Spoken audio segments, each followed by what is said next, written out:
All right, shalom, shalom. Before I begin this lesson, I want to give all praises, glory, and honor to Yahweh, Bahashim, Yahweh Shai, Bahashim, Rakakadash, the bonus to my elders and apostles, a great millstone, mature the men that rule well, the men that taught us his truth, peace, blessings, and salutations to the elect as always.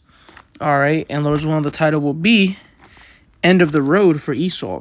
All right, I'm not going to make this lesson too long. I was just watching the Elder Yashua Amber's video where he went into a few different things about Esau, Edom, the so-called white man, so-called European man, and kind of sparked up this lesson, just to speak on what's happening, because we can't overlook this scripture in 2nd Ezra, the 6th chapter. We're nearing our salvation as Israelites, so-called Negroes, Latinos, Native and Seminole Indians, and those of you that don't have the typical look thereof, but you believe in the 100% truth of Yahweh Bashim Yahweh Shai.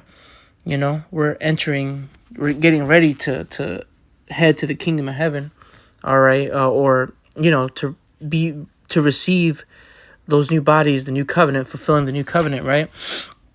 But, of course we have to go through that time of trouble, but nonetheless, Esau's downfall is something that has to happen and will happen. It was prophesied in the scriptures as we go up, they go down, okay? Various different parts of the scriptures mention it, and more specifically also it's the spirit, because Isaiah 14 was brought up at camp, but we didn't get a chance to really go into it, and I'm not going to go too deep into it myself. The topic of it came up, but we just never talked about it. Jake asked a question about it, but he left before he could get edified on it. But nonetheless, 2nd Ezra 6 and 8, because what's the true narrative of Isaiah 14? Because there's actually a lot being said in the book of Isaiah, the 14th chapter. All right, and those of you that have been in the truth for, at least a year, you should know the narrative of Isaiah, the 14th chapter. So, nonetheless, 2nd Ezra 6 and 8, it says, "And he said unto me, from Abraham unto Isaac, when Jacob and Esau were born of him, Jacob's hand held first the heel of Esau," which is referring to that book of Genesis, the 25th chapter, right? Where it says, where Isaac's wife, Rebecca, she prayed unto the Most High, and she said, 2 nations are in thy womb, right? And one will be stronger than the other, and the elder shall serve the younger. Now we know, going in even deeper, when you look at the prophecies and things like that, that the elder, all right, was Esau. That's why it says Jacob's hand held first the heel of Esau, which was very symbolic of Esau, all right? We'll get to that point where he's brought down by Jacob, the Israelites, A fulfillment of that is going to be when Yahweh Shai returns, and puts their nobles in the fetters of iron, right? Puts these other nations under subjection, most importantly, the Esau, Edom, right? Now, here's the point, right? For Esau is the end of the world, and Jacob is the beginning of it that followeth, right? So Esau is the end of a time frame, and Jacob is the beginning of a forever time frame, as prophesied in the book of Daniel, or as prophesied in various other parts of the scriptures. That kingdom of heaven is really Jacob, the kingdom for Jacob, for Israel. That's a true narrative. You ain't gonna get this anywhere else, man. No other doctrine teaches this truth, all right, besides the true doctrine of Yahweh Bashim Yahweh Shai. Because what would make you think, what does something in 2nd Ezra have to do with the book of Isaiah? You might ask yourself, well, this narrative is actually spoken about. This narrative is spoken about in Isaiah the 14th chapter, because Esau, we know Job 9:24, the basics, right? The earth is given into the hand of the wicked. So we're living in a rulership under Esau, Edom, all right? The earth was given into his hands. How do we know? Just based on how he runs the earth, him destroying it and things like that. Micah the 2nd chapter talks about, how he covet fields and takes them by violence. But what does it also say? Against this family do I devise an evil, which is what Yahweh Shai said, right? Now that's what leads us to Isaiah 14, because that family that the Most High, all right, has created evil for, right, to judge them, is what Lucifer is talking about in the book of Isaiah, the 14th chapter. He's talking about who? The wicked. All right, that's who Lucifer is referring to, right? When you read the whole chapter, I'm not going to read the whole thing just for time's sake. I just really want to, get this lesson out real quick, this quick hit. I don't want to call it a quick hit because it's more than a few precepts, but, nonetheless, though, that Lucifer, who's the light bearers, who calls himself Luciferians, right? Who calls himself the light bearers? The elite, the wicked elite, okay? That's how you know. And that's another way that you know who Lucifer is, because this isn't talking about the spiritual demon Satan and the fallen angels and the fall. That's a false narrative. That's a false interpretation. And the scriptures speak about no scriptures to any private interpretation, right?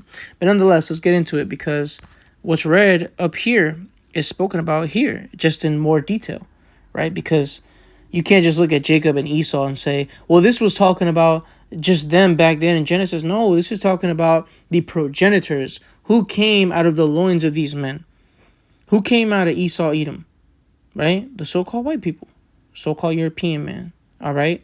So-called Caucasians, who came out of Jacob, so-called Negroes, Latinos, Native and Seminole Indians. Those are the sons of Jacob, right? So this was all symbolic, and this is all talking about the future. This isn't something that already happened, all right? Not everything in the Bible is history. Some is prophecy. You just have to know how to look and how to read and where to look. Isaiah 14:11, this is outlining Esau's downfall, all right? And there is more scriptures with better detail, various other scriptures, man. There's so much, I can't even fit it all in one lesson without making it an hour long. But let's just get this. Isaiah 14:11, thy pomp is brought down to the grave. Now, what's the narrative being spoken about here, right? Why is this being said? Well, when you read up, all right, when you read the first chapter, it speaks about Yahweh Ba'Shem Yahushai having mercy on Jacob and the house of Jacob, right? And gathering, the Israelites from wherever they be, right? And us being put back into our holy land, right? And the Lord giving us rest from our sorrow and things like that, right? But then it speaks about that proverb against the king of Babylon. Now, modern day Babylon, of course, is America. And who is ruling? The so-called white man, Esau, Edom. All right? Just to paint a better picture, to give you a better vision, okay? Because, this is the vision that the prophet Isaiah saw and spoke about, right?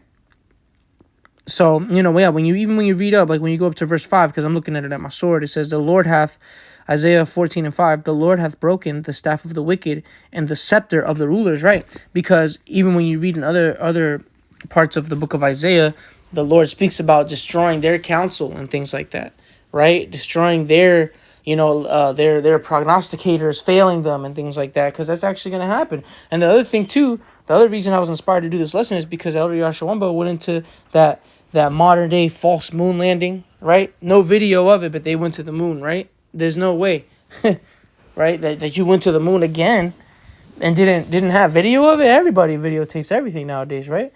And what else? Jacob Rothschild, which Rothschild means red shield.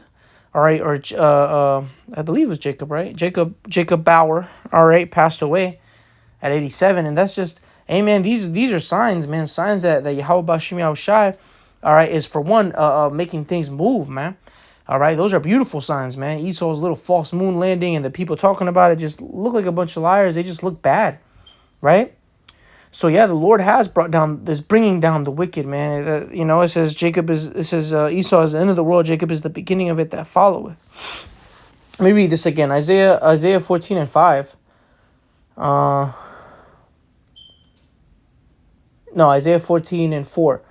That thou shalt take up this proverb against the king of Babylon and say, how hath the oppressor ceased, the golden city ceased? The Lord hath broken the staff of the wicked and the scepter of the rulers, right? Because that's what's happening, man. The Lord is, and it's going to fully take place when Yahushua comes back, because he's going to take all the crowns from off their head and put them on his, because he's going to rule. All right, I'm going to skip down to verse 11. Isaiah 14:11, thy pomp is brought down to the grave, and the noise of thy vials, the worm is spread under thee, and the worms cover thee, right? Because the worm, all right, things like that represents corruption, right? What's another form, like with homes, if it's molded or something like that, it's corrupt. And now you have to completely get rid of it, right? You have to burn it, all right, or you have to destroy it, because there's no goal. You can't fix it once it's been corrupted like that. Once something gets worms, it's done for. If you ever look it up, man, certain foods that get worms, you can't eat it anymore. You can't just wash it off, right? You can't just, no, you got to get rid of it. So that's what's happening to Esau, man. He's corrupt and he's done for. There's nothing left for him to receive but fire and damnation, right? How art thou fallen from heaven, which is that estate, that high estate where he was once in. Because Esau at one point was in a very good estate, but now he's being brought down low. The average Edomite is poorer than the average Israelite. You know what I mean? Things like that, right? How art thou fallen from heaven, O Lucifer, son of the morning? How art thou cut down to the ground, which didst weaken the nations? Right? Did the spiritual demon Satan, right, go and weaken the nations? No, Esau, Edom is the one that did that. He's the one that bullied everybody. He's the one that raped, robbed, and murdered. He's the one that took everybody's resources, took their cultures, took their people, took their land, their women, their children, right? He's the main culprit of genocide and rape, man. All right. Now, I'm gonna keep reading in a second. So it says, verse 13. For thou hast said in thine heart, I will ascend into heaven. Now that's not talking about the spiritual demon Satan, because the spiritual demon Satan is in his proper order, right? For thou hast said in thine heart, I will ascend into heaven. I will exalt my throne above the stars of the Most High. And that's what he was trying to do again, man, with his another false moon landing, right? But of course, you got his satellites, because you can refer to that too, because this is also said in the book of Obadiah. All right, the book of Obadiah outlines a very good, gives you a very good outline of Esau Edom's mindset, right? And it's the judgment of Esau Edom. And the book of Obadiah, all right, still has things in it that need to be completed. Of course, the stars. He says, "I will ascend into heaven. I will exalt my throne above the stars, above the stars of the Most High. I will sit also upon the mount of the congregation in the sides of the north. I will ascend above the heights of the cloud. I will be like the Most High." And that's only one person that wants to do that, Esau Edom. From changing the images of the Most High and his son and his people, all right, to just plain old wanting access to your everything. That's why he has his C-hip created, to be your God. He wants to be the Most High. He has that God complex. But what was said above? How art thou fallen from heaven, O Lucifer? Because these are the things you wanted to do, you wanted to be, but you're gonna fall from that estate, and that's where we at right now. We're getting to that point in prophecy where Esau is coming down, and Jacob is going up. Verse 15. Yet thou shalt be brought down to hell, to the sides of the pit. Now, does that mean a place where you burn for eternity? Of course not. It just means to that low estate, because according to the scriptures, you must serve that bondage. You're going to serve that 1,000 years of hardcore slavery. And then what does it say in the book of Obadiah? You're going to be cut off.